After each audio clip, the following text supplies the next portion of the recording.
شور و غل میں ایک میلہ سا سج گیا اور اس عرصے میں نور سین دنیا جہاں سے کٹ کر اس بستی سے اسی بستی کے لوگوں تک محدود ہو گئی۔ ہنستے مسکراتے خوش اخلاقی سے پیش آتے لوگوں کی محبت اسے کہیں اور لے گئی، اس دنیا سے دور، زندگی سے دور۔ سکون ایسے بھی ملتا ہے، خوشیاں ایسے بھی ملتی ہیں۔ وہ حیران ہوئی تھی۔ اس دوران کچھ نوجوان لڑکے ادھم کے گھر کو جاتی گلی میں لکڑی کے تختے بچھانے لگے تھے۔ وہ اس کے لیے راستہ بنا رہے تھے۔ ادھم ان کی مدد کو بار بار اٹھ رہا تھا اور بستی کے بزرگ اسے بار بار کھینچ کر واپس لے آتے تھے۔ مجھے کام کرنے دیجیے، کام ہوتے رہیں گے، تمہیں اپنی دلہن کے ساتھ بیٹھنا چاہیے۔ میں بیٹھ چکا، اب تو جانے دیجیے۔ اتنی جلدی نہیں، ہرگز نہیں۔ راستہ بن چکا، اب تو اجازت دیجیے۔ ہرگز نہیں۔ تھوڑا خیال کیجیے، میری دلہن پریشان ہو رہی ہے۔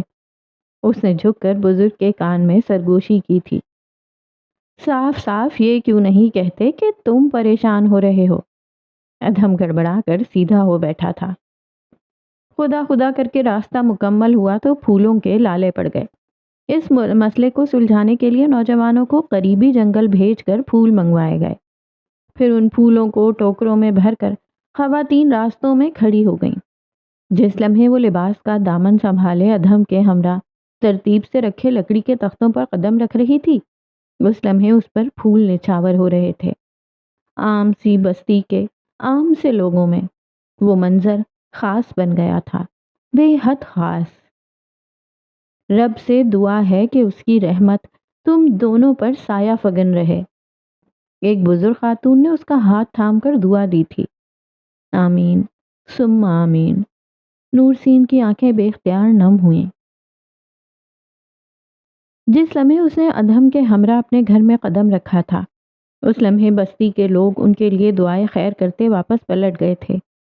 کھڑکیاں بتدریج بند ہونے لگیں، راستے، گلیاں، چوبارے سنسان ہونے لگے، دکانیں مقفل ہوئیں۔ سب نے گھروں کو رخ کیا اور ایک بار پھر وہ بستی خاموشی کا لبادہ اوڑھے گہری رات کے پردوں میں کہیں چھپ گئی تھی۔ یہاں سے دور شہر بریدہ کے مضافات میں انزی بنگلے کی دوسری منزل پر کوئی شخص ساری رات سگار پیتا جاگتا رہا تھا۔ رات کا آخری پہر تھا، موم بتیاں پگھل کر ڈھیر ہو چکی تھیں۔ سگار انگلیوں میں دبائے وہ طویل نشست گاہ پر نیم دراز تھا۔ اس کی آنکھیں سرخ ہو رہی تھیں، چہرہ بے رنگ ہو چکا تھا۔ وہ قسمت کو دیکھ رہا تھا، نصیب کو کھوج رہا تھا، اور وہ حیران تھا۔ وہ خود پر حیران تھا، اپنی سوچ پر، اپنے گمان پر حیران تھا۔ جب والد نے پہلی بار اسے نور سین اور ادھم کے رشتے سے آگاہ کیا تھا تو اس گھڑی اسے اپنا سانس رکتا محسوس ہوا تھا۔ وہ جھرنا جو قرب و جوار میں کہیں بلندی سے بہہ رہا تھا، اس کی زد میں اپنا آپ گہرائی میں اترتا محسوس ہوا تھا۔ نور سین اور ادھم، ادھم اور نور سین، کب، کیسے، کیوں؟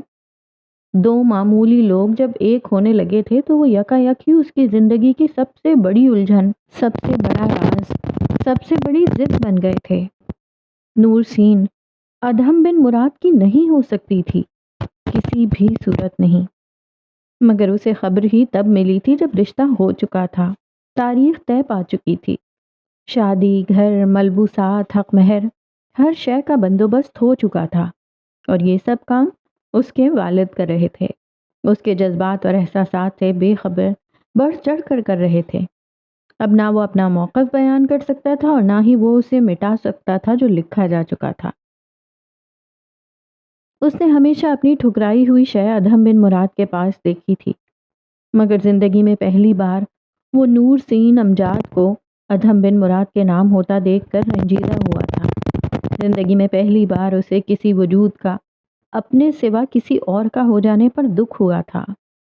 نور سین، جس سے اسے کبھی محبت نہ ہو سکی تھی، جس کے ساتھ بیتے وعدے و عہد پر مشتمل وہ 7 سال اس نے اپنی انگلیوں پر گن کر لمحوں میں اڑائے تھے، وہ محبت جو اسے کبھی زیر کر ہی نہ سکی تھی، وہ خیال جو اسے بیدار کر ہی نہ سکا تھا، تو اب کیوں وہ اذیت میں آ گیا تھا؟ کیوں اس کا دم گھٹنے لگا تھا، دل رکنے لگا تھا؟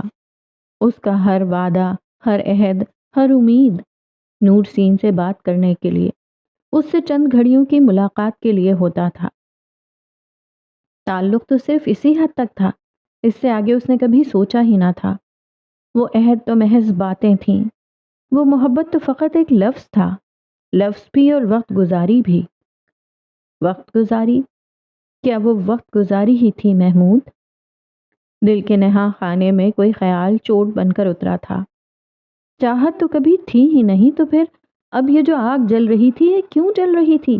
وہ اسے جھلسا کیوں رہی تھی؟ فنا کیوں کر رہی تھی؟ اور ادھم بن مراد کی سنگت میں نور سین کا وجود اس سے برداشت کیوں نہیں ہو رہا تھا؟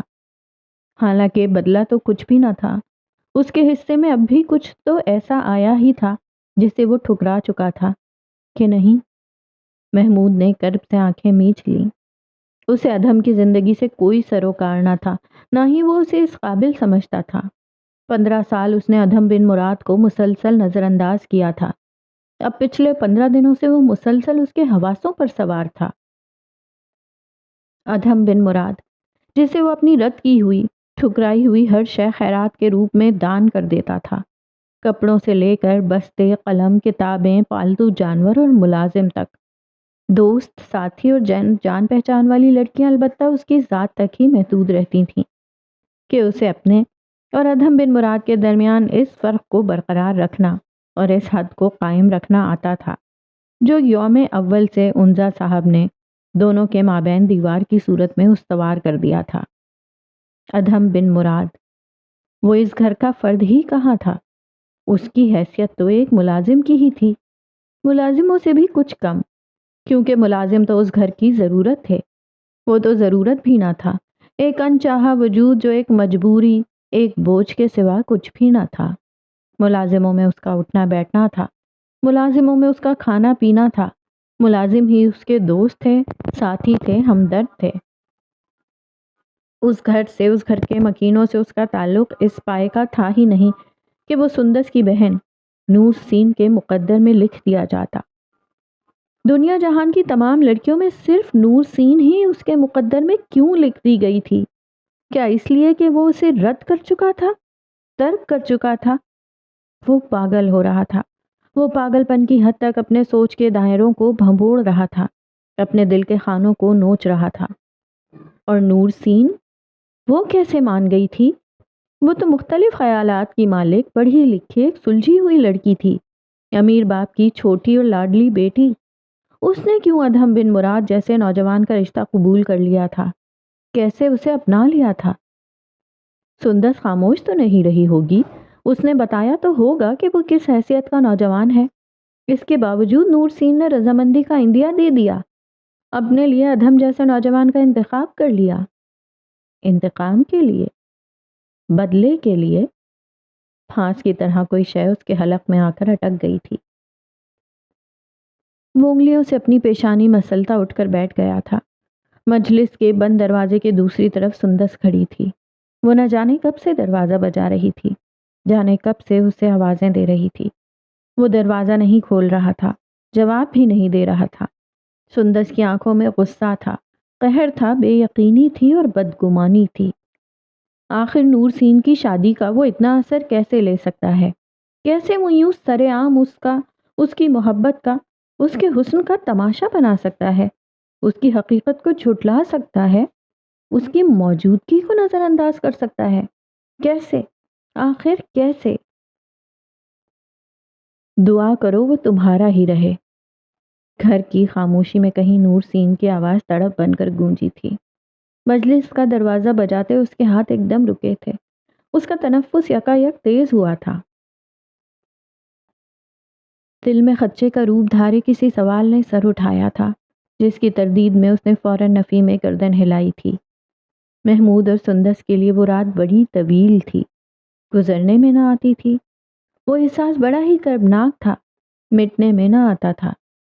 کچھ چھن جانے کا جو خدشہ تھا وہ دونوں کی رگوں میں خون بن کر دوڑنے لگا تھا۔ جو بے اتنائی اور بے وفائی کا زہر دونوں نے کسی کے دل میں اتارا تھا، وہ زہر اب ان پر بھی اثر کرنے لگا تھا۔ خوابگاہ اور چھوٹے سے برآمدے پر مشتمل، کچی اینٹوں کے مختصر مکان کا جائزہ اس نے اگلے دن صبح کے پرنور اجالے میں لیا تھا۔ گھر میں ضرورت کی چند اشیاء کے علاوہ اور کچھ نہ تھا۔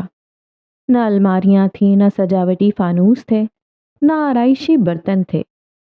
ویران اداس آنکھوں سے اس نے ہر ایک کو دیکھا، پھر اس نے ایک ایک شے کو ہاتھ لگایا، محسوس کر کے اس پر حق ملکیت جتایا۔ اس نے کھڑکیوں، دروازوں، دیواروں اور برآمدے میں رکھے تمام پودوں کو بتایا کہ وہ ان کی مالکن ہے۔ وہ اسے اپنا گھر بنا رہی تھی، خواہشات اور جذبات کو دفنا کر اس چھوٹے سے مکان کو اپنا مسکن بنا رہی تھی۔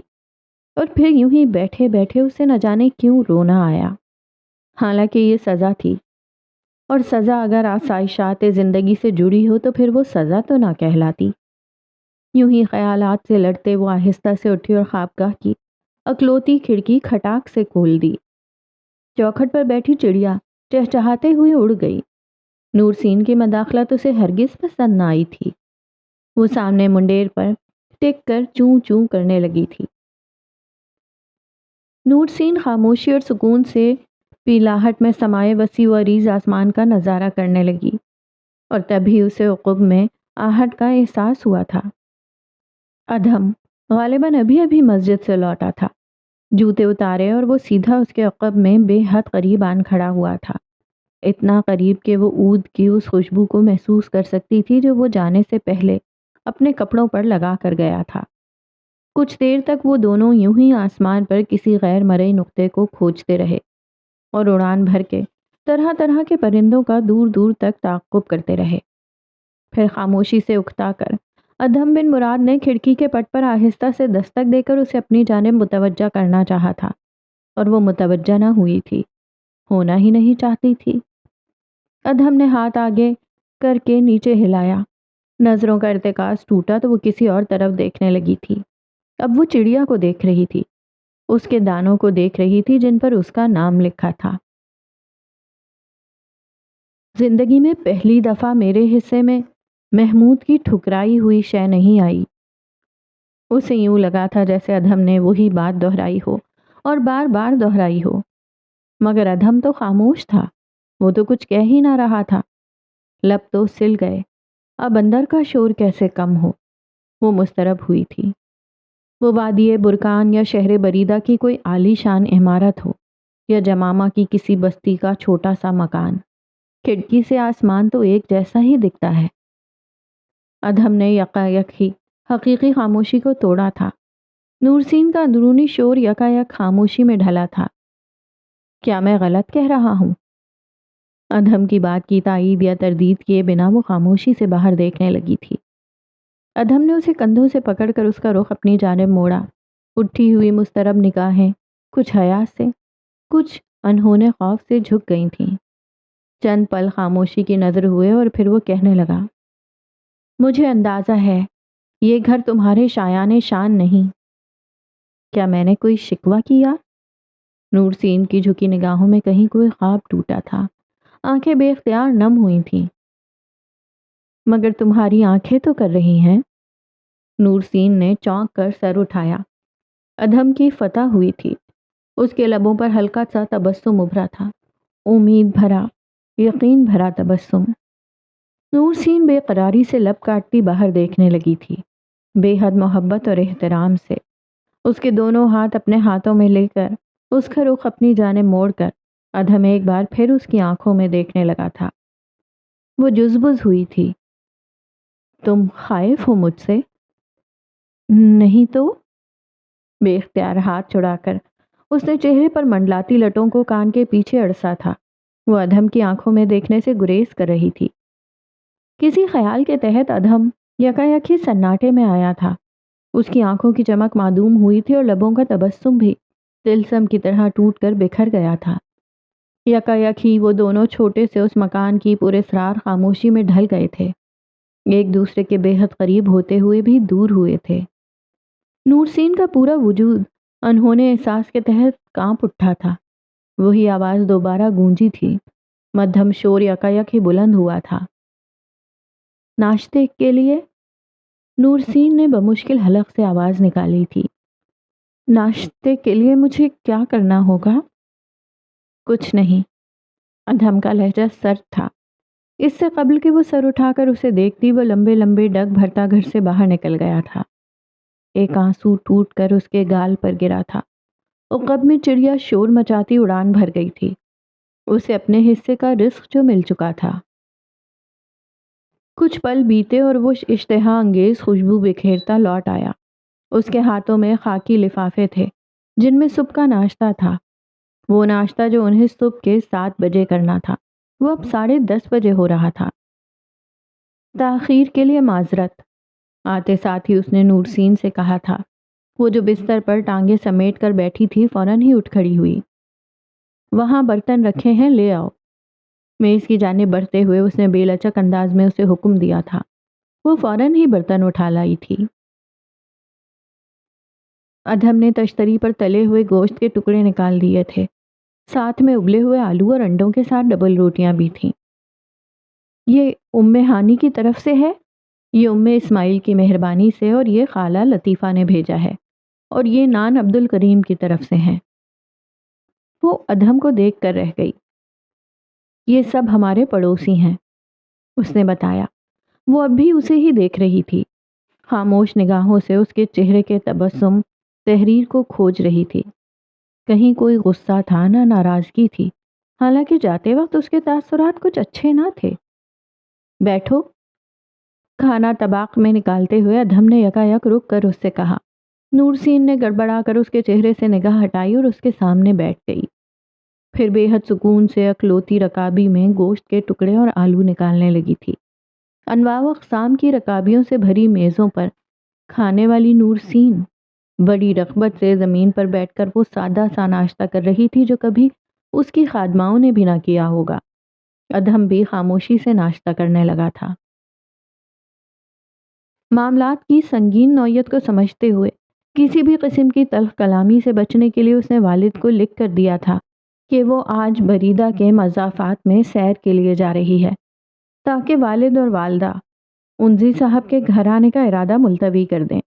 اس نے وہ خط ادھم کو بھی دکھایا تھا۔ خط پڑھنے کے بعد وہ کچھ دیر تک خاموش رہا اور پھر کہنے لگا، تم اپنے والد سے یہ سب کب تک چھپاؤ گی؟ نورسین چپ ہو گئی۔ یہ اس نے ابھی تک نہ سوچا تھا، مگر جس لہجے میں ادھم نے وہ سوال پوچھا تھا وہ لہجہ اسے بری طرح سے چبھا تھا، ایسے جیسے وہ اس سے کہہ رہا ہو کہ میرے ساتھ یہاں آنے کا فیصلہ تمہارا تھا، اب تم اپنے اس فیصلے سے اتنی خائف کیوں ہو؟ اس کے لہجے کی نرمی کو سرد مہری میں اور آواز کو خاموشی میں ڈھلتے دیر نہ لگتی تھی۔ مناسب وقت پر بتا دیں گے، نورسین نے نرمی سے کہا۔ اور یہ مناسب وقت کب آئے گا؟ وہ اس پل بہت اجنبی سا لگا تھا۔ نورسین شکوہ کنا نگاہوں سے اسے دیکھنے لگی، اور یہاں وہ ہزیمت کا شکار ہوا تھا۔ میں نے اپنے مطالبات اور شرائط میں اس امر کو مقدم رکھا تھا کہ میں جہاں بھی رہوں گا میری بیوی میرے ساتھ رہے گی۔ میں نے چچا سے یہ وعدہ لیا تھا کہ وہ میری حیثیت کو ہو بہو اسی انداز میں پیش کریں گے جیسی کہ ہے، اور وہ یہ سب واضح کرنے کے بعد ہی تمہارا ہاتھ مانگیں گے، مگر وہ مجھ سے کچھ اور کہتے رہے اور تمہارے والد سے کچھ اور۔ اس نے ایک لحظے کے توقف کے بعد نورسین کو دیکھا۔ اس میں نہ قصور میرا ہے نہ تمہارا، مگر میں پھر بھی معافی چاہتا ہوں۔ چچا تو وہ آخر میرے ہی ہیں۔ میں نے کچھ نہیں کہا، اشارہ وضاحت کی طرف تھا۔ تمہاری آنکھیں تو کہہ رہی ہیں۔ نورسین سٹ پٹا گئی۔ ادھم نے لبوں پر ابھرتی بے ساختہ مسکراہٹ کو روکا۔ نورسین اسے ایسا کرتا دیکھ چکی تھی، تبھی خفت چھپانے کو خاموشی سے اٹھ کر خوابگاہ میں آ گئی۔ اب وہ کسی ایسے کام کو تلاش کرنے لگی تھی جس میں غرق ہو کر وہ خود کو مصروف ظاہر کر سکے اور ادھم کو دوبارہ اس سے ہم کلام ہونے کا موقع نہ ملے۔ مگر وہاں تو کوئی بھی ایسا کام نہ تھا جو اس سے چند ساعتیں ہی لے لیتا۔ یوں ہی بستر کی چادر کو ٹھیک کرتے اس نے اپنے بخچے سے کپڑے نکالنا شروع کر دیے۔ اب اگر تم نے اپنے والد کو خط میں سیر کا حوالہ دے ہی دیا ہے تو کیوں نہ ہم اس تحریر میں حقیقت کا رنگ بھر دیں؟ ادھم عقب میں نمودار ہوا تھا۔ نورسین گھبرا گئی۔ وہ اس کے ہاتھوں سے ملبوسات لے کر سامنے ہی بیٹھ گیا تھا۔ کیا خیال ہے؟ خیال تو برا نہیں، مگر کیا؟ مگر کچھ نہیں۔ اس نے فوراً ہار مان لی۔ چلو پھر چلیں بریدہ کے مضافات میں، جہاں جنت کی ہوائیں خوشبوؤں کے ہمراہ مچلتی ہیں۔ شادی کا پہلا دن ادھم کی سنگت میں شہر بریدہ کے مضافات میں چہل قدمی کرتے گزارا۔ وہ یہاں پہلے کبھی نہ آئی تھی اور نہ ہی اسے قدرت کے اس قدر حسین مقامات کو اتنے قریب سے دیکھنے کا موقع ملا تھا۔ وہ ان پہاڑیوں پر بھی چڑھی تھی جن پر وہ اکیلے نہیں چڑھ سکتی تھی، اور ان جھیلوں میں بھی اتری تھی جن میں وہ اکیلے نہ اتر سکتی تھی۔ شادی شدہ زندگی کا وہ پہلا دن ادھم کی سنگت میں گزرا۔ ایک ایک پل اس کے اندر کا خوف اور بے چینی کم کرنے کے لیے تھا۔ ادھم نے جیسے سوچ سمجھ کر گھومنے پھرنے کا لاہ عمل تیار کیا تھا۔ وہ اسے ہر اس مقام پر لے گیا تھا جہاں وہ کچھ دیر کے لیے مبہوت ضرور ہو جاتی تھی۔ وہ اس سے باتیں بھی کر رہا تھا، مگر بے حد مختصر، جامع اور ڈھیر سارا مفہوم لیے ہوئے۔ زیادہ تر ان کے مابین خاموشی ہی ہم کلام ہوتی تھی، اور آنکھیں بے وفائی کر کے کچھ راز اگل ہی دیتی تھیں۔ پہلی مرتبہ جب میں یہاں آیا تھا تو میری عمر 15 برس تھی۔ جمامہ کی نہر کے کنارے جوتے ہاتھوں میں پکڑ کر ٹھنڈی نم گھاس پہ چلتے اس نے ادھم بن مراد کو کہتے سنا تھا، چچا نے محمود کا گھوڑا میرے حوالے کر دیا تھا، اور میں نے۔ اس نے ایک لہجے کے توقف کے بعد گہرا سانس لیا۔ میں نے عبداللہ کی تلوار سے اسے موت کے گھاٹ اتار دیا تھا۔ نور سین ایک جھٹکے سے رک گئی تھی۔ ادھم بھی رک گیا تھا۔ وہ نور سین کے چہرے پر خوف کے تاثرات دیکھ سکتا تھا، اور ہاتھ میں دبے اس کے داہنے ہاتھ کی لغزش کو بھی محسوس کر سکتا تھا۔ وہ حیران نہیں ہوئی تھی، اداس نہیں ہوئی تھی، وہ پریشان ہوئی تھی۔ میری اس حرکت پر انہوں نے مجھے مارا پیٹا اور سزا کے طور پر اپنے ملازم کے ساتھ یہاں بھیج دیا۔ نور سین کو سنجیدگی سے دیکھتے ہوئے اس نے اپنی بات مکمل کی تھی، پھر وہ بے حد خاموشی سے سامنے دیکھنے لگا تھا، یوں جیسے ماضی کا ہر منظر نہر کی لہروں پر ابھرنے لگا ہو۔ میں اپنے چچا کی ہر زیادتی کا بدلہ لینا چاہتا تھا، اور پھر وہ گھوڑا تو محمود کا تھا، میرا تو نہیں۔ میرا ہو بھی کیسے سکتا تھا وہ؟ نور سین اپنی جگہ منجمد کھڑی تھی، ساکت۔ وہ سانس لینے کی کوشش کر رہی تھی اور اسے سانس نہیں آ رہا تھا۔ وہ خدشات میں گھرے ذہن کو صاف کرنے کی جستجو کر رہی تھی، اور ذہن صاف نہیں ہو رہا تھا۔ آوازیں بند نہیں ہو رہی تھیں، شور کم نہیں ہو رہا تھا۔ مجھے اس کی ہر چیز پر اس کا نام لکھا ہوا نظر آتا ہے، اور مجھے اس احساس سے، خیال سے شدید نفرت ہے۔ خوف اور وحشت کے عالم میں وہ ادھم کے اس چہرے کو دیکھ رہی تھی جو یکایک ہی دھندلا ہوا تھا۔ محمود کی ہر شے قابل نفرت تھی، قابل حقارت تھی۔ محمود کی ہر شے واجب القتل تھی، واجب عداوت تھی۔ میں اپنی سزا سے کافی محظوظ ہوا تھا، بالکل اسی طرح جس طرح تم ہو رہی ہو۔ بے خبری کے عالم میں ادھم بن مراد نے ایک ایسی بات کہہ ڈالی تھی جس نے نور سین کی بنیادیں ہلا دی تھیں۔ اب وہ پتھرائی ہوئی نگاہوں سے سامنے دیکھ رہی تھی۔ ادھم کی محمود سے نفرت بھڑکتی ہوئی اس آگ کی طرح تھی جو اس کے تنکوں سے بنے مکان کے قرب و جوار میں بڑی شدت سے بھڑک رہی تھی، چاروں طرف سے بھڑک رہی تھی، اور کسی بھی لمحے وہ اس گھر کو جلا کر راکھ کر سکتی تھی جسے وہ صبر و تحمل سے تعمیر کر رہی تھی۔ یا رب، تیری رحمت کا سوال۔ دل ہی دل میں اس نے شدت سے اس رازداں کو پکارا تھا جو اس کی نیت سے بخوبی واقف تھا۔ کیا ہوا؟ ادھم نے اچانک سے پوچھا۔ کچھ نہیں۔ نور سین نے چہرے پر منڈلاتی لٹوں کو کان کے پیچھے اڑسا اور اپنے چہرے کے تاثرات کو حد الامکان سنبھالنے کی کوشش کی۔ کیا واقعی؟ ہاں، مان لیتا ہوں۔ وہ اس کے ہاتھ پر گرفت مضبوط کیے آگے بڑھ گیا تھا۔ اس رات نور سین باوجود کوشش کے بھی سو نہ سکی تھی۔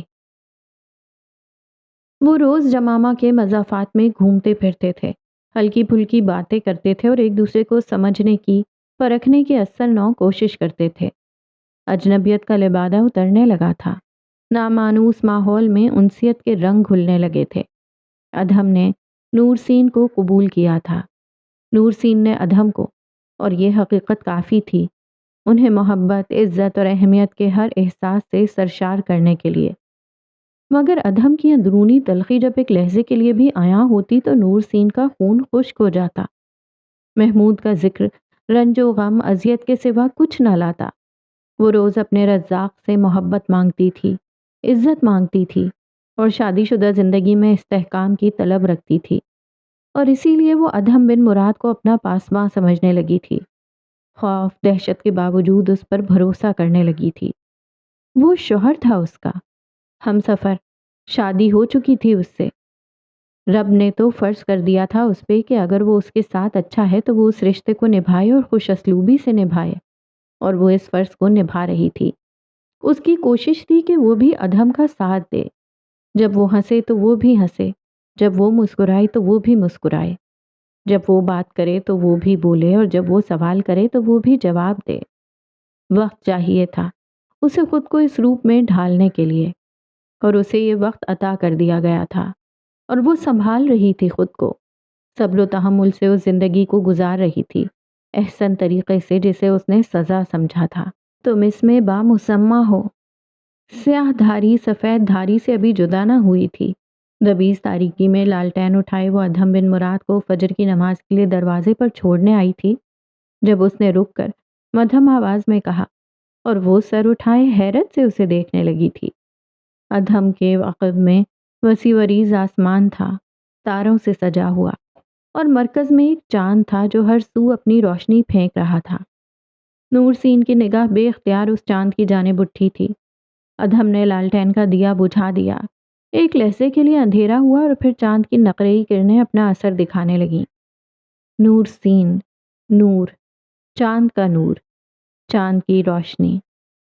وہ بے حد ادب و احترام سے جھک کر کہنے لگا تھا، تمہارا وجود میرے لیے تمہارے نام کی طرح ہے۔ میری زندگی تاریک تھی، میرا وجود تاریک تھا، میرے احساسات اور جذبات کی کوئی حیت نہ تھی، میری کوئی قدر، کوئی منزلت نہ تھی۔ میں ان اندھیروں میں بھٹک رہا تھا جو میرے اپنوں نے میرے لیے تیار کر رکھے تھے، اور پھر میری زندگی میں تم آ گئیں۔ وہ ایک لحظے کو رکا۔ رات کے اس اندھیرے میں نور سین ادھم بن مراد کی آنکھوں میں اپنے لیے محبت کی شدت دیکھ سکتی تھی۔ اظہار محبت کے فن سے میں ناواقف ہوں، مگر میں تمہیں ایک بات بتانا چاہتا ہوں نور سین، میری زندگی میں تمہاری موجودگی اس چاند کی طرح ہے، اس نے اشارہ کر کے کہا، اور تم میرے لیے اتنی ہی اہم ہو، اتنی ہی ضروری ہو، جتنی کہ زمین والوں کے لیے یہ چاند۔ نور سین آنکھوں میں نمی لیے ادھم بن مراد کی سرخ آنکھوں میں احساسات کی ان تحریروں کو پڑھنے لگی جو اس سے مخفی تھیں۔ تمہارا شکریہ، میری زندگی میں آنے کے لیے، مجھے قبول کرنے کے لیے، اور مجھے محبت کی روشنی دان کرنے کے لیے۔ وہ سیدھا ہوا، مسکرایا، اور دروازے کی چوکھٹ عبور کر گیا۔ نور سین اپنی جگہ کھڑی رہ گئی، دل ٹوٹ کر کرچی کرچی ہوا تھا۔ نہ جانے کیوں وہ چاہ کر بھی خوش نہ ہو سکی تھی۔ ایک خوف، ایک خدشہ جو ننگی تلوار کی طرح سر پہ لٹک رہا تھا۔ دروازہ بند ہوا تھا، اس نے پلکیں جھپکیں، آنسو ٹوٹ کر گرے اور وہ وہیں سیڑھیوں پر بیٹھ گئی۔ محبت، عزت، احترام، یقین اور ایک گھر، سب عطا کر دیا گیا تھا اسے، سب، مگر ایک خدشہ، ایک خلش، ایک احساس، اذیت بھرے احساس کے ساتھ کہ اگر ادھم کو علم ہو گیا تو۔ زندگی میں پہلی بار میرے حصے میں محمود کی ٹھکرائی ہوئی شے نہیں آئی، اور نور سین نے احساس جرم میں مبتلا ہو کر کرب کے عالم میں آنکھیں میچ لی تھیں۔ اس کی آزمائش تو ابھی ختم ہی نہ ہوئی تھی، وہ تو جیسے اب شروع ہوئی تھی۔ اپنا خیال رکھنا، ادھم کی آواز نے ایک لہجے کے لیے جیسے اس کے تخیلات پر طاری جمود کو توڑا، تو وہ اٹھ کر صحن میں آ گئی۔ دروازہ کھول کر باہر نکلتے ہوئے اس نے ہاتھ کے اشارے سے الوداع کیا۔ اس نے بھی مسکراتے ہوئے سر ہلا دیا۔ دروازہ بند ہوا تو وہ اندر آ گئی۔ ادھم بن مراد کی سنگت میں اس نے فقط 17 دن گزارے تھے، اور وہ 17 دن گزشتہ 7 سالوں پر بھاری تھے۔ ایام کا سالوں سے کوئی مقابلہ نہ تھا کہ وہ عزت، احترام اور سچی محبت کی جن ساعتوں پر مشتمل تھے وہ 7 سالوں میں کسی طور نہ سماتی تھیں۔ ادھم بن مراد کی قربت میں رہ کر ہی اسے محبت کی پہچان ہوئی تھی۔ محبت سے بڑھ کر عزت، احترام اور عہد کی پاسداری کا انکشاف ہوا تھا۔ عزت، احترام اور وعدوں کا پاس ہے تو محبت ہے۔ محبت، احترام، چاہت، ان جذبوں سے تو جیسے وہ اب واقف ہوئی تھی، بیوی کے روپ میں۔ اپنے شوہر کے ایک ایک جذبے کی حقدار ٹھہر کر اسے اب احساس ہوا تھا کہ نکاح کے 2 بولوں میں کتنی طاقت ہوتی ہے، اور رب کائنات کو گواہ بنا کر جب 2 لوگ ایک ہوتے ہیں تو اس کی رحمت سے زندگی آسودہ اور خوشحال کیسے ہو جاتی ہے۔ اسے تو یہی لگا کرتا تھا کہ وہ خوش نہیں رہ پائے گی، اسے تو یہ لگا کرتا تھا کہ وہ سزا کا انتخاب کر بیٹھی ہے، مگر یہ زندگی غم تو ہرگز نہ تھی، یہ محبت سزا تو ہرگز نہ تھی۔ بستر کی چادر درست کرتے، کھڑکی کے پردوں کو ڈوروں میں باندھتے، میز پوش کو جھاڑتے، برتنوں کو الماری میں ترتیب سے رکھتے، وہ سوچ اور خیالوں میں اتنی گم تھی کہ بیرونی دروازے کی دستک اس کی سوچ پر طاری اس جمود کو توڑ ہی نہ سکی تھی جس نے کچھ دیر کے لیے ہی صحیح اسے اطراف سے یکسر بے نیاز کر دیا تھا۔ دستک تیز ہوئی تو آواز بھی بلند ہوئی تھی، اور اس کے ہاتھ نے کانچ کا ظرف چھوٹ کر زمین پر گرتے ہی چھناکے سے ٹوٹا تھا۔ والد؟ نورسین کا سانس رک گیا، وہ پتھر ہو گئی۔ دروازہ کھولو نورسین! بوکھلاہٹ کا شکار ہونے کے باوجود اپنی جگہ سے ہل نہیں پا رہی تھی۔ نورسین! والد دروازہ پیٹ رہے تھے، شدید غصے کے عالم میں وہ جیسے لکڑی کے پھاٹک کو توڑ دینا چاہتے تھے۔ ہمت جمع کر کے وہ نہ جانے کیسے دروازے تک پہنچی تھی، اور پھر نہ جانے کیسے اس نے کپ کپاتی انگلیوں سے کنڈی ہٹائی تھی۔ دروازہ دھڑام سے کھلا تھا۔ باہر کا منظر یکایک ہی واضح ہوا تھا۔ سامنے اس کے والد کھڑے تھے، عقب میں ان کے ملازمین تھے، اور ان کے وسط میں کہیں محمود انزی موجود تھا۔ نورسین کا دل بیٹھنے لگا، اس کی روح کانپنے لگی۔ والد نے آگے بڑھ کر اسے سینے سے لگایا تھا، اس کا ماتھا چوم کر، اس کا ہاتھ پکڑ کر جیسے اس کی خیریت جاننے کی کوشش کی، اور وہ ہکا بکا ساکت سی کھڑی ان کا چہرہ تکنے لگی تھی۔ ان کی آنکھوں میں جو خون اترا ہوا تھا وہ اسے لہو لہان کر رہا تھا، ان کے سخت تاثرات کی تپش اسے جھلسا رہی تھی۔ زندہ نہیں چھوڑوں گا میں اس دھوکے باز مکار انسان کو۔ والد؟ نورسین نے کچھ کہنا چاہا، مگر آواز نے ساتھ نہ دیا۔ والد نے اس کا ہاتھ تھاما اور اسے اپنے ساتھ لے جانے لگے۔ بستی کے لوگوں کے ہجوم کو چیرتے وہ اسے اس چھوٹے سے غریب خانے سے دور لے جانے لگے جو اس کے لیے سکون قلب کا ایک مرکز تھا، ایک پناہ گاہ جو اسے ماضی کی آندھیوں سے محفوظ رکھتی تھی، جو اسے خوبصورت مستقبل کی خوابیدہ حکایتوں کو نغموں میں ڈھال کر سناتی تھی۔ وہ گھر، مقام، پناہ گاہ، وہ اس کے لیے ایک ثانیے میں دھندلا گئی تھی۔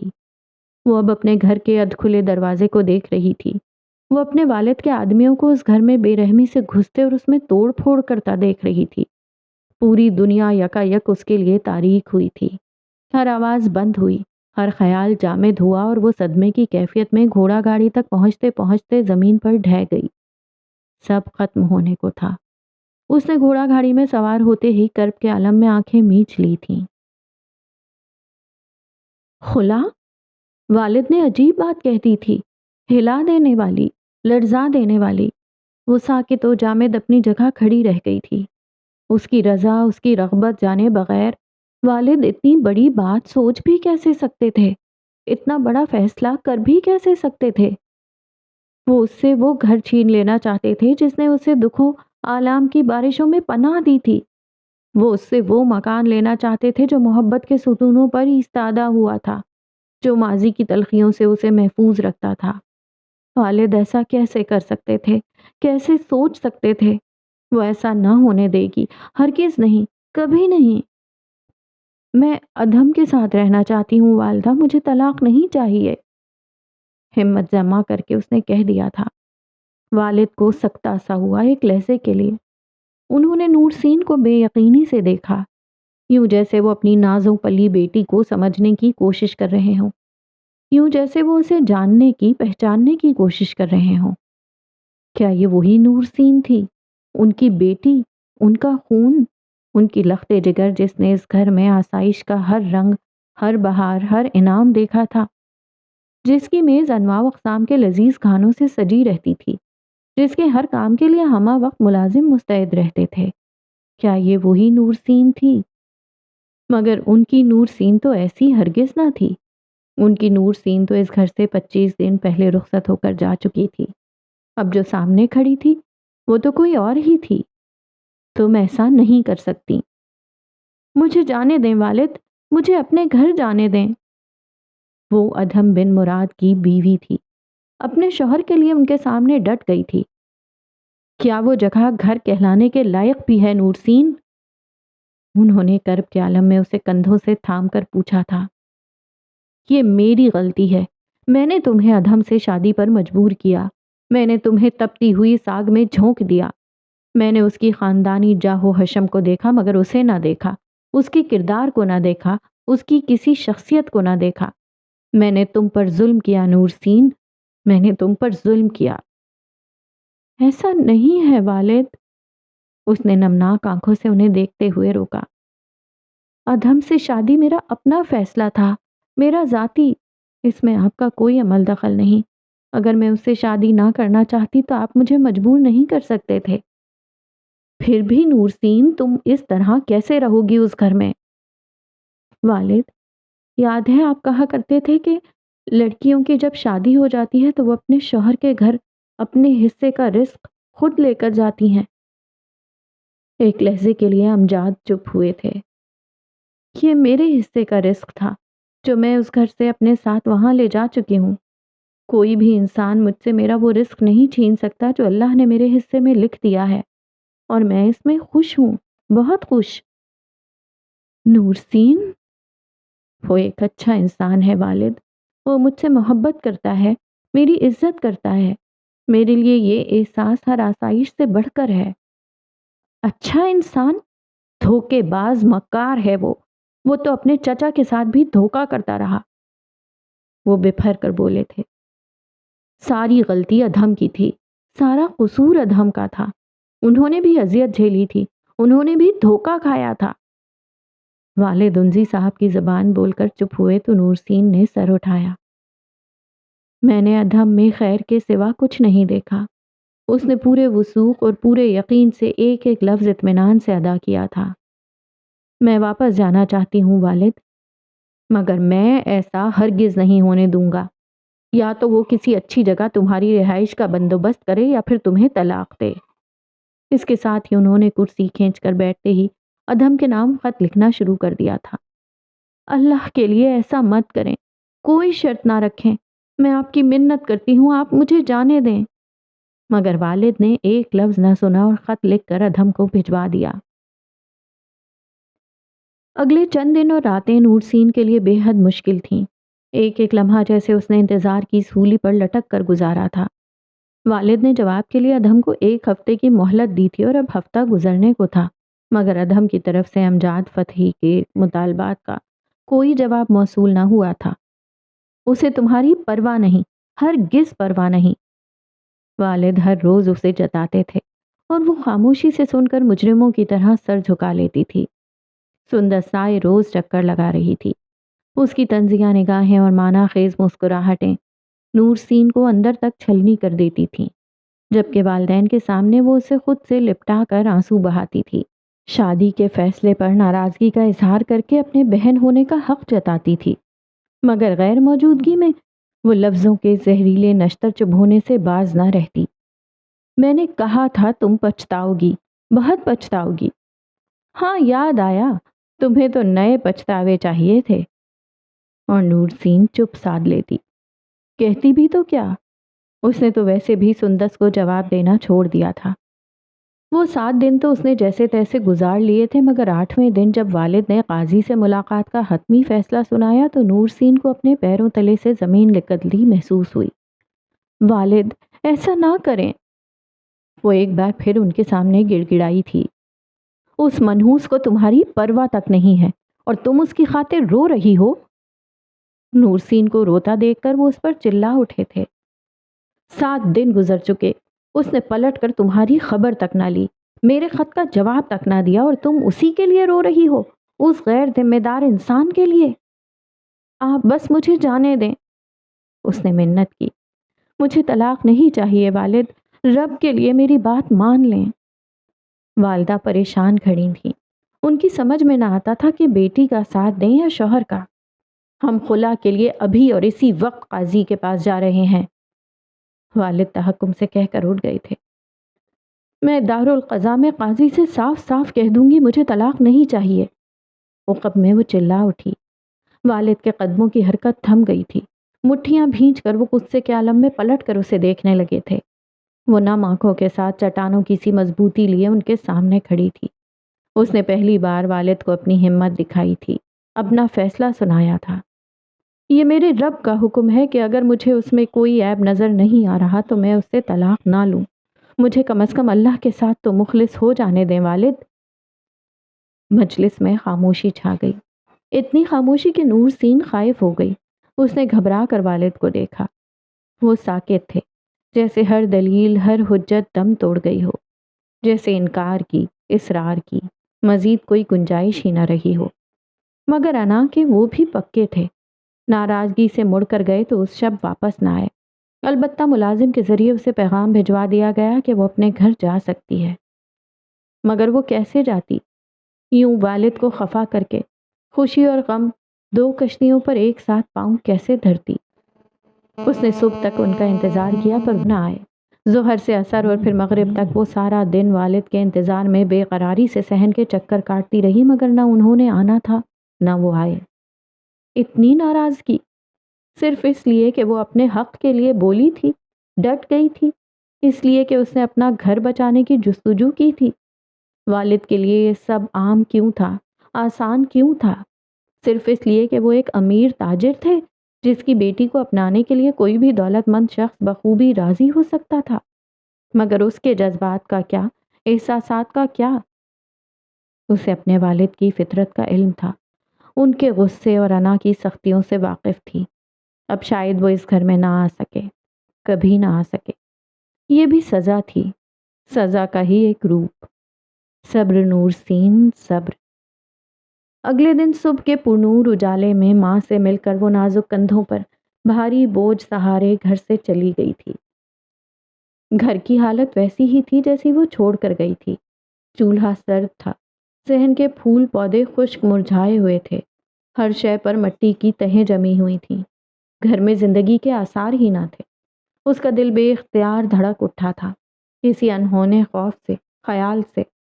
دروازہ آہستگی سے کھول کر جب اس نے خوابگاہ میں قدم دھرے تو اندھیرے کو مات دیتی سورج کی روشنی چہار کونے پھیلی تھی۔ سامنے ہی بستر پر وہ پڑا تھا، پسینے سے شرابور، بے سدھ۔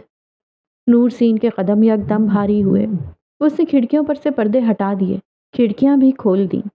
بستر پر بیٹھتے ہوئے اس نے ادھم کا ہاتھ پکڑ کر اسے پکارا تو اس نے اپنے چہرے پر سے بازو ہٹائے اور نیم کھلی آنکھوں سے نور سین کو دیکھا۔ نور سین کو سکتہ سا ہو گیا تھا۔ ادھم کی سفید قمیص کی آستین خون سے سرخ تھی، پیشانی پر گہرے زخم سے بھی خون رس رہا تھا، داہنے گال پر سوزش تھی، ہونٹ کے کونے پر بھی ضرب کا نشان۔ ادھم؟ نور سین نے آنکھوں کی نمی کو پیتے ہوئے اس کی پیشانی سے بہتے خون کو اپنی انگلیوں سے پوچھا۔ ادھم نیم خالی خالی آنکھوں سے اسے دیکھنے لگا۔ اس کی سماعت کام نہیں کر رہی تھی، تبھی وہ اسے جواب نہیں دے رہا تھا۔ اس کی بصارت ساتھ نہیں دے رہی تھی، تبھی وہ رد عمل نہیں دے رہا تھا۔ نور سین پریشانی کے عالم میں کسی کو مدد کے لیے بلانے کے لیے اٹھی تھی کہ ادھم نے اس کا ہاتھ پکڑ لیا۔ وہ رک کر ادھم کی جانب متوجہ ہوئی۔ اگلے چند ثانیے بمشکل گزرے تھے، پھر وہ کسی قدر کوشش سے اٹھ کر بیٹھ گیا۔ اب وہ نور سین کو دیکھنے لگا تھا، خاموشی سے، یکسوئی سے۔ اس کا چہرہ زرد تھا، لب خشک اور آنکھوں کے گرد سیاہ حلقے پڑے ہوئے تھے۔ وہ گہری نیند سے ابھی کچھ دیر پہلے ہی بیدار ہوا تھا، مگر اس کی آنکھوں کی سرخی جیسے اس کے رت جگے کی گواہی دے رہی تھی۔ اس کی آنکھوں میں کوئی شکوہ تھا نہ شکایت، بس ایک سوال تھا، استفسار تھا، حیرت تھی، استعجاب تھا، جیسے وہ کہہ رہا ہو، تم آ گئی نور سین؟ تم کیسے آ گئیں؟ ادھم، یہ تم نے اپنی کیا حالت بنا لی؟ نور سین رو پڑی، گہری سانس لے کر۔ اس نے آنکھوں کو یوں ہی رگڑ ڈالا تھا کہ نور سین دھندلا گئی تھی، واضح نظر نہیں آ رہی تھی۔ وہ ایک بار پھر کسی خیال کا خواب کا روپ دھارنے لگی تھی اور وہ ہرگز ایسا نہ چاہتا تھا۔ وہ اسے اپنے پاس دیکھنا چاہتا تھا، محسوس کرنا چاہتا تھا، مگر جانے کیوں منظر واضح نہ ہو رہا تھا، حالانکہ سب روشن تھا، دن کے اجالے کی طرح۔ اس کے باوجود اسے نور سین نظر نہ آ رہی تھی۔ اس نے ادھم کو پانی پلایا، پھر تکیے کے سہارے بٹھاتے ہوئے اس کی خیریت پوچھنے لگی۔ کیا والد کے آدمیوں نے تمہیں بہت مارا؟ نہیں، کچھ زیادہ نہیں، وہ دھیرے سے مسکرایا۔ نور سین کا وجود اندر سے چھلنی ہو گیا۔ یہ زخم تو کل رات کا ہے، ادھم نے پیشانی پہ ہاتھ رکھ کر وضاحت دی۔ میں گر گیا تھا، میرا سر میز سے ٹکرا گیا۔ اس میں تمہارے والد کا تو کوئی قصور نہیں۔ یہ میز انہوں نے تو نہیں رکھی تھی وہاں، میں نے رکھی تھی۔ پھر پانی کا ظرف بھی تو میں نے خود توڑا تھا، ان کا تو کوئی عمل دخل نہیں۔ نور سین کو اور رونا آیا۔ تم نے کئی دنوں سے کھانا بھی نہیں کھایا ادھم۔ تمہاری جدائی کا غم مجھے کھا رہا تھا، میں کیسے کچھ کھا لیتا۔ نور سین اپنی جگہ سن ہوئی۔ ادھم کی محبت اسے ہمیشہ رلاتی تھی، آج بھی رلا رہی تھی۔ یہ حقیقت ہے، میری بھوک مر گئی تھی۔ ادھم نے اپنی آنکھیں بند کر لیں۔ خدارا نور سین، اب کہیں مت جانا۔ اس کے لیے اب بھی اس کی موجودگی ایک خواب کی سی تھی، وہ اب بھی ایک خواب دیکھ رہا تھا۔ ادھم کے ہاتھوں پر نور سین کی گرفت یکا یک مضبوط ہوئی۔ تم آرام کرو، میں تمہارے لیے کھانا بناتی ہوں، اس نے کہا۔ ادھم نے کوئی جواب نہیں دیا، وہ عالم العالم کی سرحدوں میں کہیں آگے نکل گیا تھا۔ نور سین اپنی آنکھیں پونچھ کر اٹھ کھڑی ہوئی تھی۔ اگلے 3 دن ادھم کی تیمارداری میں صرف ہوئے تھے۔ اس نے جو اپنی حالت بنائی تھی اسے بہتر ہونے میں کچھ وقت تو لگنا تھا، اور پھر بستی والوں کے عتاب سے بچنے کے لیے بھی ادھم اپنا بستر نہیں چھوڑ رہا تھا، جو اس تمام عرصے میں یہی سمجھتے رہے تھے کہ وہ گھر میں موجود نہیں۔ پڑوسی عیادت کے لیے آتے تو وہ نیند کا بہانہ کیے بستر میں دبکا رہتا، سامنا کم ہی کرتا، جواب بھی کم ہی دیتا۔ چوتھے دن آئینے میں اپنے چہرے کو کافی دیر تک دیکھتے رہنے کے بعد اس نے نور سین کو بتایا کہ اسے پیشانی پہ لگے زخم اور اس کے نشان کی بے حد فکر ہے۔ نور سین اسے دیکھ کر حیران رہ گئی۔ یہ بات اس کے لیے حیران کن تھی، کیونکہ ادھم کے سینے، بازو اور پشت پر مندمل زخموں کے بے شمار نشان موجود تھے، جن کی موجودگی اسے ہرگز پریشان نہ کرتی تھی، مگر آج وہ زخم کی ایک چھوٹی سی مگر گہری لکیر سے پریشان ہو رہا تھا۔ زخموں کے نشان پوشیدہ ہی اچھے لگتے ہیں۔ صحن میں پودوں کو پانی دیتے اس نے ادھم کی بات سنی اور وہیں رک گئی۔ یہ پانی کی بالٹی ہاتھوں میں نہ جانے کیوں لڑکھڑا سی گئی تھی۔ اس نے بالٹی نیچے رکھ کر ادھم کو دیکھا۔ وہ عین سامنے سیڑھیوں پر بیٹھ گیا تھا۔ اس کے گال کی سوزش کچھ کم ہو چکی تھی اور ہونٹوں کا زخم بھی مندمل ہو چکا تھا، مگر آنکھ کے اوپر جو لکیر تھی بے حد گہری تھی، واضح تھی۔ لیکن یہ بھی حقیقت ہے کہ کچھ زخم چھپائے نہیں جا سکتے۔ اس نے آئینہ ہٹا کر گہری سانس لی۔ یہ زخم بھی مندمل ہو جائے گا۔ نور سین نے اس کے برابر بیٹھتے ہوئے اس کی پیشانی پر بالوں کو بکھیرتے ہوئے تسلی دی۔ مگر نشان باقی رہے گا، ادھم نے بے ساختہ کہا تھا، اور نور سین ایک ثانیہ میں اپنی گھائل ہوتی روح کی چیخ و پکار میں سن ہو کر رہ گئی۔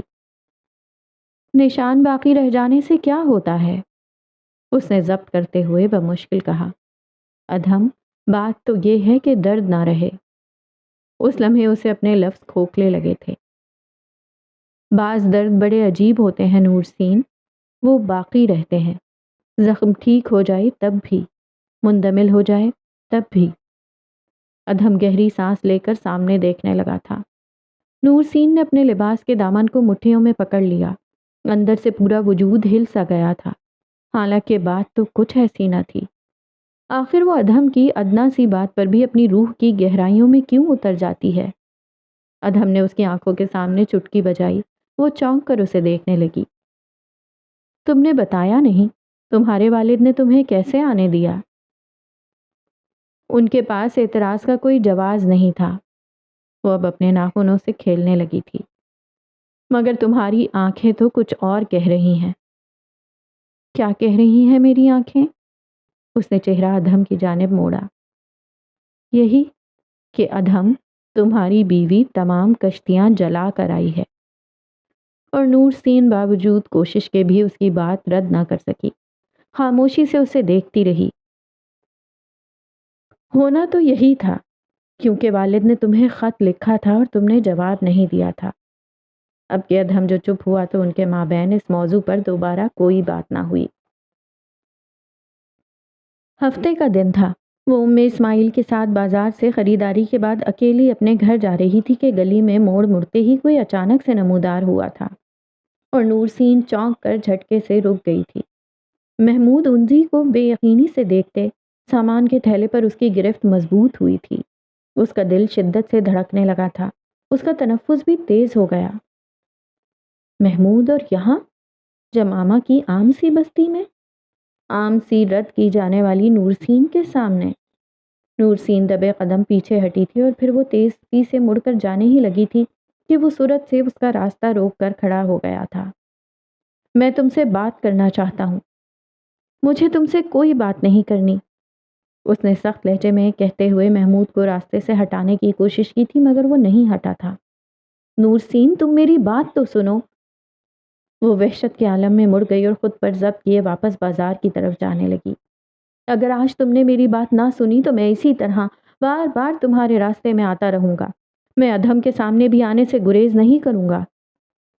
نورسین کے قدموں کی حرکت یک لخت تھمی تھی۔ تیر ٹھیک نشانے پر لگا تھا۔ محمود نے اس کے خوف کا فائدہ اٹھایا تھا۔ وہ ادھم کی خود سے نفرت اور عداوت سے واقف تھا، بہت اچھی طرح سے واقف تھا۔ میری بات سن لو نورسین۔ نورسین آنکھوں میں غیظ و غضب لیے اسے مڑ کر دیکھنے لگی تھی۔ وہ عین اس کے سامنے کھڑا تھا۔ گلی کے اس پار چلتے پھرتے لوگوں کی آواز میں سب معدوم ہونے لگا۔ گھر مکان نفی ہو گئے، بس ایک تنگ و تاریک دوراہے پر اب اسے وہ دکھائی دے رہا تھا، وہ سنائی دے رہا تھا۔ مجھے اس بات کا احساس ہے کہ میں نے تمہارے حق میں غلط کیا۔ چند ثانیوں کی خاموشی کے بعد اس نے کہنا شروع کیا، اور مجھے دکھ اس بات کا ہے کہ مجھے احساس کافی دیر سے ہوا، بالکل محبت کے اس احساس کی طرح جسے میں اپنا وہم، اپنا خیال سمجھ کر جھٹلاتا رہا۔ مگر نورسین، محبت تو مجھے صرف تم سے ہوئی تھی، صرف تم سے۔ نورسین کی مٹھیاں بھیگی، کان کی لویں گرم ہوئیں۔ وہ اپنے اندر اچانک سے بھڑک اٹھنے والی اس آگ کی تپش کو محسوس کر سکتی تھی جس نے اس کے پورے وجود کو اپنے لپیٹ میں لے لیا تھا۔ میں تمہیں اب بھی چاہتا ہوں نورسین، دل و جان سے چاہتا ہوں۔ خدا گواہ ہے تمہاری جدائی میں مجھے ایک پل کے لیے بھی سکون نہیں۔ اس نے اپنی آنکھیں رگڑ کر صاف کی۔ تم جیت گئی نورسین۔ تم نے مجھ سے انتقام کے لیے جو قدم اٹھایا اس نے مجھے برباد کر کے رکھ دیا۔ مجھے کسی پل چین نہیں۔ نورسین کا تنفس تیز تھا، آنکھیں اشک آلود، اس کے چہرے پر وحشت رقص کر رہی تھی۔ میں ہار گیا نورسین، تم جیت گئی۔ خدا کے لیے اپنی سزا کو ختم کر دو، ادھم کو چھوڑ دو۔ میں سندس کو چھوڑ دوں گا تمہارے لیے، ہم شادی کر لیں گے۔ میں اس سے قبل کہ اس کی بات مکمل ہوتی، نورسین کی طرف سے پڑنے والے زناٹے دار تھپڑ نے اس کے لبوں کو ساکت کر دیا۔ اس کے کھوکھلے لفظ یہاں وہاں بکھر گئے۔ وہ گال پر ہاتھ رکھے، صدمے سے گنگ، حیرت و بے یقینی سے نورسین کو دیکھنے لگا۔ نور؟ ایک لفظ اور نہیں۔ نور نے وحشت کے عالم میں ہاتھ سے خاموش رہنے کا اشارہ کرتے ہوئے تنبیہ دی تھی۔ تم اس حد تک گر جاؤ گے مجھے اس کا اندازہ ہرگز نہ تھا۔ تم اس طرح سے میرا کھیل تماشا بناؤ گے، مجھے اس کا ہرگز گمان نہ تھا۔ گھٹیا انسان، آئندہ میرے راستے میں آنے کی کوشش کی تو میں تمہارا منہ توڑ دوں گی۔ وہ تیزی سے جانے کے لیے مڑ گئی تھی اور وہ سنسان گلی میں اپنے سرخ پڑتے گال پر ہاتھ رکھے ساکت کھڑا رہ گیا تھا۔ وہ جو ٹھکرانے والوں میں سے تھا، آج اسے ٹھکرا دیا گیا تھا، بے دردی سے، بے رحمی سے۔ وہ جو مٹی میں ملانے والا تھا، آج اسے خاک کر دیا گیا تھا، ذلالت سے، حقارت سے۔ وہ جس نے شکست کا چہرہ تک نہ دیکھا تھا، وہ آج احساس کی بازی میں ہارا تھا، بہت بری طرح سے ہارا تھا۔ کیا کبھی ایسا ہوا تھا کہ اس نے کسی شے کی طلب کی ہو اور وہ اسے عطا نہ کی گئی ہو؟ وہ اب بھی نورسین کو دیکھ رہا تھا، بے یقینی سے، حیرت سے۔ ایک فیصلے نے سب تباہ کیا تھا، ایک مطالبے نے سب راکھ کیا تھا۔ کھیل اب بھی نصیب کا تھا، قسمت کا تھا، مگر چال الٹی چلی تھی۔ اس کے لیے خالی ہاتھ تہی دامن تھا۔ گزشتہ روز وہ یوں ہی ایک بار پھر اس کے راستے میں آیا تھا۔ اس مرتبہ اس نے ایک ایسی بات کہہ دی تھی جس نے نورسین کے پیروں تلے سے زمین تک کھینچ لی تھی۔ وہ حق و تق بے یقینی کے عالم میں محمود انزی کو دیکھ کر رہ گئی تھی۔ کیا یہ وہی شخص تھا جسے اس نے 7 سال چاہا تھا؟ 7 سال، جس کے ہمراہ اندھے اعتماد کی وادیوں میں کھوئی رہی تھی۔ وہ تو لمحوں کے لائق بھی نہ تھا اور اس نے پورے 7 سال گنوا دیے تھے، پورے 7 سال۔ نورسین کا دماغ معوف تھا، سانس خشک ہو چکا تھا۔ وہ صدمے کے عالم میں محمود انزی کی بے رحم آنکھوں میں اپنے لیے رحم تلاشنے لگی تھی، مگر وہاں تو کچھ نہ تھا، نہ محبت تھی، نہ رحم تھا، نہ عزت تھی۔ شاید تم نے سنا نہیں، ادھم کو چھوڑ دو ورنہ میں تمہارے خطوط اسے بھجوا دوں گا، بلکہ میں اسے خود دینے آؤں گا۔ وہ ایک جھٹکے سے مڑ کر اپنے گھر کو بھاگ گئی تھی۔ یہ کیا ہو رہا تھا اس کے ساتھ؟ اس نے تو خود کو بدل دیا تھا، پھر اس کی قسمت، اس کا نصیب، اس کے حالات کیوں نہیں بدل رہے تھے؟ اس رات وہ باوجود کوشش کے بھی سو نہ سکی تھی۔ وہ ڈر گئی تھی۔ محمود سے کچھ بعید نہ تھا، اگر وہ دھوکہ دے کر اسے ٹھکرا سکتا تھا تو وہ یہ بھی کر سکتا تھا۔ اگر وہ گھٹیا پن دکھا کر اسے دھمکا سکتا تھا تو وہ اپنی دھمکی پر عمل بھی کر سکتا تھا۔ خوف اور پریشانی کی وجہ سے اس نے کچھ دنوں کے لیے گھر سے نکلنا ہی چھوڑ دیا تھا، تاہم وہ اس سے پیچھا نہ چھڑا سکی۔ صبح سویرے جب ادھم کام پر چلا جاتا تو محمود اسے گلی کے نکڑ پر کھڑا نظر آتا۔ کبھی کبھار وہ دروازے تک آ جاتا تھا، دستک بھی دے دیتا تھا، کھڑکی کو بھی دیکھ لیتا تھا، یوں جیسے اسے معلوم ہو کہ نورسین اسے دیکھ رہی ہے۔ وہ جواب لینے کے لیے آتا تھا، اس کا حتمی فیصلہ سننے کے لیے آتا تھا، وہ اسے برباد کرنے کے لیے آتا تھا۔ نورسین کے چہرے کی رنگت ہر وقت اڑی رہتی تھی۔ خوف اور وحشت سے دل شدت سے دھڑکتا رہتا تھا۔ آنے والا ہر لمحہ اس کے لیے اس وقت تک اذیت بنا رہتا جب تک گزر نہ جاتا۔ اس کے لیے وہ وقت بے سکونی اور بے قراری کے سوا کچھ نہ لاتا تھا۔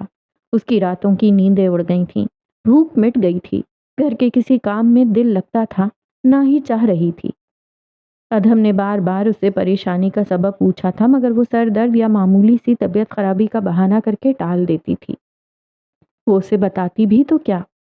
ادھم کی ہر پکار اسے بری طرح سے چونکا دیتی تھی، اس کی ہر بات اسے ہلا دیتی تھی۔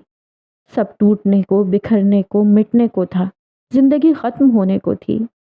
وہ راتوں کو چھپ کر، رو رو کر، گڑ گڑا کر اللہ سے دعا مانگتی تھی، رحم کے لیے تڑپتی روتی تھی، مگر اسے کسی پل سکون نہ ملتا تھا۔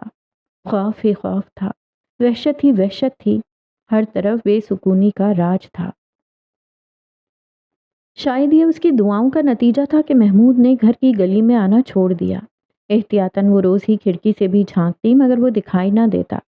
ادھم کے ساتھ وہ کئی مرتبہ بازار بھی گئی، جمامہ کے باغات میں بھی گھومی پھری، مگر وہ اسے اپنے قرب و جوار میں کہیں بھی نظر نہ آیا۔ یہ ایک خوش آئند بات تھی، اسے کچھ تسلی سی ہوئی تھی، سکون سا ملا تھا، لیکن محض ایک دن کے لیے، کیونکہ اگلی رات جب وہ کھانے کے بعد برتن سمیٹ رہی تھی تو گھر کے بیرونی دروازے پر اچانک دستک ہوئی تھی۔ رات کے اس پہر کون ہو سکتا ہے؟ وہ حیران ہوئی تھی۔ ادھم بھٹی میں جلتی آگ کے سامنے اپنے اوزار پھیلائے بیٹھا تھا۔ وہ اپنے کام میں اتنا مصروف تھا کہ اسے دستک کی آواز نہ آئی تھی۔ ادھم، باہر کوئی ہے؟ اس نے متوجہ کیا۔ ادھم نے سر اٹھا کر آواز سنی اور پھر اٹھ کر باہر چلا گیا۔ نورسین دروازے میں آن کھڑی ہوئی، ظروف اس کے ہاتھ میں تھا۔ کون؟ ادھم پوچھ رہا تھا، مگر اسے جواب نہیں مل رہا تھا۔ دستک دوبارہ ہوئی، اب کے پہلے کی نسبت زیادہ شدت سے کنڈی کھڑکائی گئی تھی۔ ادھم نے کنڈی کھینچ کر دروازہ کھول دیا۔ سامنے محمود کھڑا تھا، اس کے داہنے ہاتھ میں کچھ تھا، کاغذات، خطوط کا پلندہ۔ نورسین کے پیروں تلے سے زمین نکلی تھی، سر پر آسمان ٹوٹا تھا اور وہ اپنی جگہ ساکت کھڑی رہ گئی تھی۔ نورسین ادھم کے عقب میں کھڑی تھی، دروازے کے قریب، دیوار کے سہارے۔ محمود انزی سامنے تھا، مگر وہ ادھم بن مراد کا چہرہ دیکھنے سے قاصر تھی۔ وہ دونوں آمنے سامنے تھے، قہربار نظروں سے ایک دوسرے کو گھورتے ہوئے۔ قدیمی عداوت نے جیسے شریانوں میں دوڑتے خون میں جگہ بنا لی تھی۔ تبھی وہ دونوں ایک دوسرے کے لیے نفرت، غصہ اور حقارت کے سوا کچھ نہ رکھتے تھے۔ شدت سے دھڑکتے دل کے ساتھ اس نے اللہ کو پوری قوت سے پکارا تھا۔ آواز شاید آسمانوں تک گئی تھی، شاید اس سے بھی اوپر۔ اسے پردہ چاہیے تھا اس وقت، اپنے عیبوں پر، اپنے ماضی پر پردہ۔ کیوں آئے ہو یہاں؟ اندر تو آ لینے دو، بیٹھنے کو نہیں کہو گے؟ محمود نے دل شکن انداز میں مسکراتے ہوئے کہا۔ جو بات کرنے آئے ہو وہ کرو اور یہاں سے چلتے بنو۔ بات اتنی چھوٹی تو ہرگز نہیں ہے کہ چند ثانیوں میں مکمل ہو جائے۔ نورسین کو معنی خیز نگاہوں سے دیکھتے ہوئے اس نے ادھم بن مراد کو جیسے بھڑکتی ہوئی آگ کے دہانے پر لا کھڑا کیا تھا۔ ادھم کو بھی احساس ہو چکا تھا کہ کچھ غلط ہے، کچھ غلط ہونے جا رہا ہے۔ یہ ایک تحفہ ہے جو میں تمہیں شادی کے دن ہی دینا چاہ رہا تھا، مگر کچھ مصروفیات کی بنا پر نہ دے سکا۔ اس نے خطوط کا پلندہ ادھم کی جانب بڑھایا۔ یہ کیا ہے؟ ادھم نے سرد لہجے میں پوچھا۔ کھول کر دیکھ لو۔ میرے پاس فرصت نہیں۔ ادھم نے خطوط کے پلندے پر سے نظر ہٹائی اور میز پر بکھرے اوزار سمیٹنے لگا۔ محمود کو اس کی یہ حرکت تاؤ دلا گئی۔ ضبط کر کے وہ کچھ آگے ہوا۔ یہ تمہاری بیوی کے وہ خطوط ہیں جو پچھلے 7 سالوں میں وہ مجھے لکھتی رہی ہے۔ ادھم کے ہاتھوں سے لوہے کا اوزار چھوٹ کر نیچے جا گرا۔ نورسین کے ہاتھوں سے ظرف پھسل گیا۔ اس نے اپنے سامنے کھڑے لمبے چوڑے مرد کو روح کی گہرائیوں تک کٹتے دیکھا، بے اعتباری کی گہری آگ میں جلتے دیکھا۔ ادھم ساکت ہوا تھا، وہ پھر پتھر کی طرح ساکت ہی کھڑا رہ گیا تھا۔ محمود نے تاثرات سے عاری چہرے کے ساتھ خطوط کا پلندہ میز پر اچھال دیا۔ بہت سادہ ہو تم ادھم، کتنی آسانی سے بے وقوف بن جاتے ہو۔ وہ دھیرے سے ہنسا۔ کبھی تم نے سوچا نہیں کہ اس نے تم سے شادی کی حامی کیوں بھری؟ نورسین نے اپنی روشنی کو پھیکا پڑتے، اپنے اثر کو مٹتے دیکھا۔ اس نے خود کو مرتے اور پھر دفن ہوتے دیکھا۔ محمود کی زبان زہر اگل رہی تھی، وہ اسے لہو لہان کر رہی تھی۔ مجھ سے اور اپنی بہن سے انتقام کے لیے اس نے تمہارا انتخاب کیا، تم سے شادی کر لی کہ شاید اس طرح مجھے فرق پڑے۔ نورسین نے سن ہوتے وجود کے ساتھ پلکیں جھپکی۔ اندھیرے یکایک بڑھ گئے تھے۔ اسے اپنے وجود کے بے نام روشنی میں ادھم نظر نہیں آ رہا تھا۔ مجھے محمود کی ٹھکرائی ہوئی ہر شے سے نفرت ہے۔ چھوٹے سے مکان میں اس کی آواز باز گشت بن کر گونجی تھی۔ مجھے نفرت ہے محمود کی رد کی ہوئی کسی بھی چیز سے۔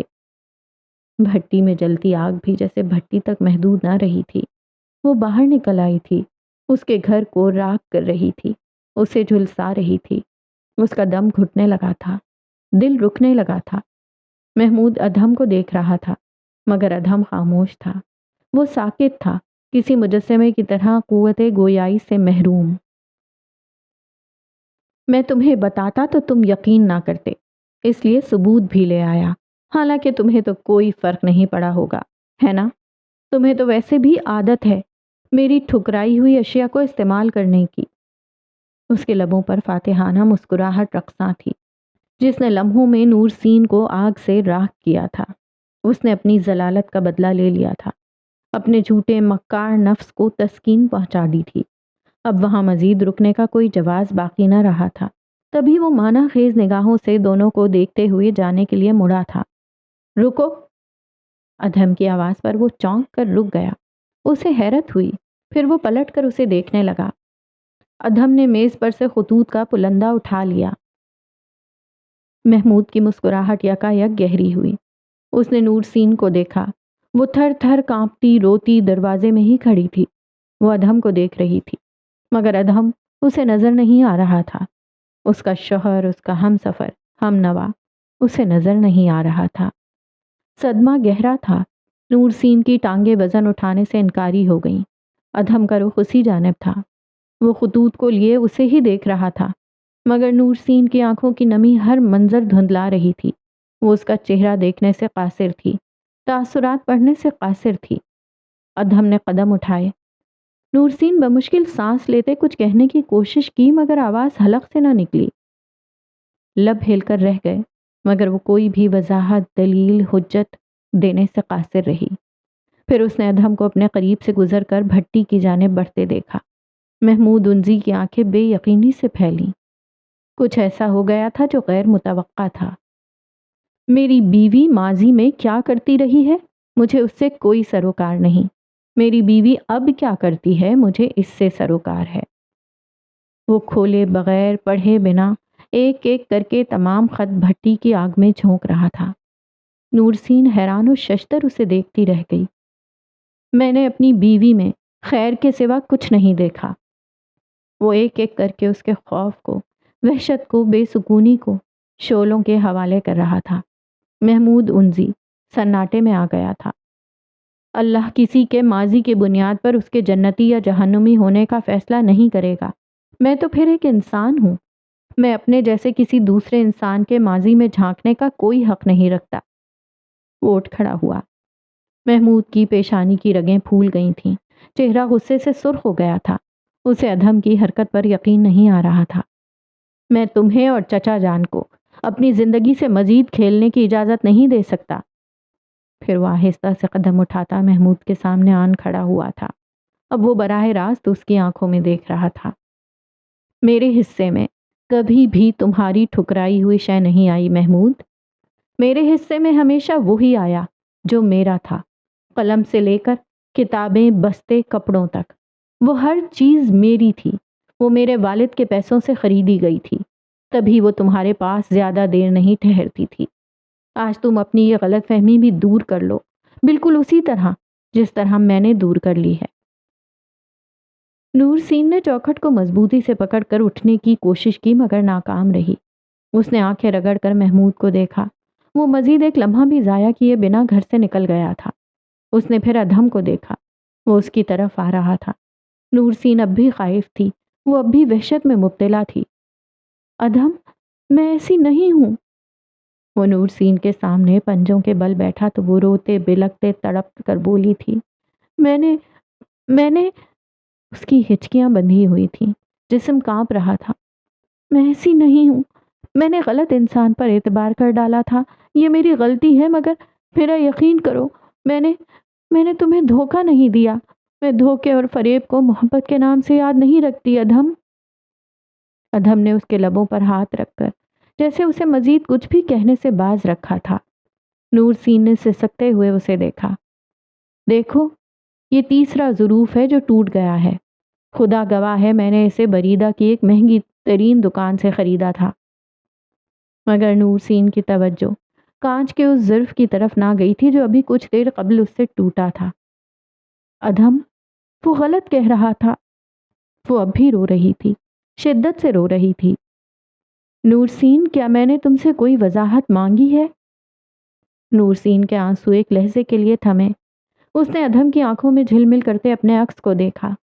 ادھم نے اس کے لرزتے ہاتھوں کو اپنے ہاتھوں میں تھام لیا، اسی سکون اور تسلی سے، اور نورسین کے آنسو صاف کیے۔ شادی کی پہلی رات جب تایا تمہارے سامنے مجھ پر الزام لگا رہے تھے تو اس لمحے میں نے شدت سے مر جانے کی خواہش کی تھی۔ اپنی نئی نویلی دلہن کے سامنے میں اپنی عزت کھو رہا تھا۔ میرے لیے یہ چھوٹی بات نہ تھی، مگر میں حیران تھا کہ تم نے ایک بار بھی مجھ سے وضاحت نہ مانگی، ایک بار بھی میرے ماضی میں جھانکنے کی کوشش نہ کی۔ تم نے مجھے قبول کیا، میری اچھائیوں اور ان برائیوں سمیت جن سے تمہیں چچا نے آگاہ کیا تھا، حالانکہ ان میں کوئی صداقت نہ تھی، مگر میں پھر بھی ڈرتا تھا کہ اگر تم نے کبھی مجھ سے اس کے متعلق پوچھ لیا تو، کوئی وضاحت مانگ لی تو میں تمہیں صفائی کیسے دوں گا، اور کیا تم مجھ پر یقین کر لو گی، میرا اعتبار کر لو گی؟ اس رات جب میں نے تمہیں رات کے اندھیرے میں گھر کے باہر بیٹھے دیکھا تھا تو مجھے اپنی آنکھوں پر یقین نہیں آیا تھا۔ تمہاری جگہ کوئی اور لڑکی ہوتی تو میرے ساتھ ہرگز نہ آتی، مگر وہاں تم تھیں نورسین، تم آ گئی تھیں۔ حالانکہ چچا کے ساتھ ہونے والی اس تلخ کلامی کے بعد مجھے لگ رہا تھا کہ تمہیں اس رشتے کو ختم کرنے کی معقول وجہ مل گئی ہے، مگر تم میرے لیے، میرے ساتھ گھر جانے کے لیے باہر آ گئیں۔ شروع میں تمہارے خوف کی وجہ سے میں سمجھتا تھا کہ شاید تم اس رشتے سے خوش نہیں ہو، شاید تمہیں مجبور کیا گیا ہے، لیکن میں نے تمہیں جس حال میں رکھا تم رہیں، شکوہ شکایت کیے بنا۔ جب تمہارے والد تمہیں لے کر چلے گئے تب مجھے ایک بار پھر یہی لگا کہ اب تم واپس نہیں آؤ گی۔ میں تب بھی تمہیں اپنی عام سی زندگی میں زبردستی رکھنے کا قائل نہیں تھا، کیونکہ مجھے لگتا تھا کہ تم زبردستی کسی دباؤ میں آ کر یہ رشتہ نبھا رہی ہو۔ یقین نہیں آتا تھا کہ میں بھی کسی کے لیے اس قدر اہم ہو سکتا ہوں، کوئی میرے لیے بھی اتنی قربانیاں دے سکتا ہے۔ میرے لیے نیا تھا، لیکن جب تم اپنے والد کو بھی چھوڑ کر واپس آئیں تو اس لمحے مجھے احساس ہوا کہ میں ہر بار تمہارے پیچھے نہ جا کر شدید غلطی کا مرتکب ہو رہا ہوں، میں تمہارے ساتھ زیادتی کر رہا ہوں۔ وہ رک گیا۔ چند ثانیوں بعد اس نے ایک بار پھر نورسین کو دیکھا۔ میں تمہارے والد سے ملا تھا نورسین، تمہارے آنے سے ایک دن قبل ملا تھا ان سے۔